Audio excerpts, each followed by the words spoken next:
It feels like every story about this era of rock has been told, but not this one. So how did it start for you guys? Well, it's funny that Molly directed a film called Deceptive Practice about a magician named Ricky Jay.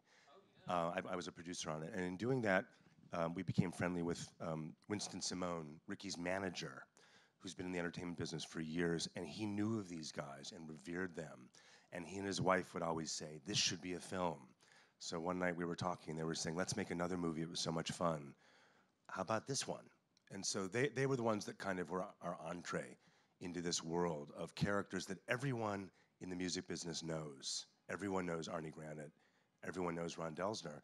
And it's a story that is just not known to most people. Although people, when they come from a city, like I'm from Cleveland, I only heard the Belkin Brothers every weekend on the radio. They presented every concert. So somewhere in the minds of all the music fans, they've heard these names of these promoters. So it starts with this one guy that you found, and basically he tells you who all the others are as well, and you start kind of jettisoning around the country to try to talk to the other ones? Yeah, it's a group of 3 executive producers who are all agents and managers in the music business. And so they, you know, between the 3 of them introduced us to all the main characters.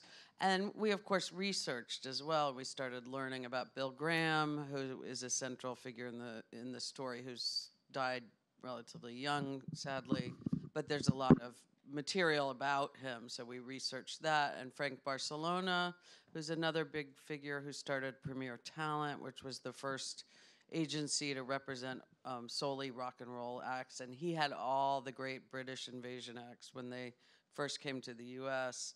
And so we did research and asked people about him. And we got to interview his wife and daughter, which was really fun because his wife was a journalist. She's June British. Barcelona. Yeah, and she's the she did the first interview with the Beatles in England. So she's really got some great stories, as you might imagine. That's what's interesting. It really is the roots of rock and roll. So you have June Barcelona, first journalist to interview the Beatles. She met Frank.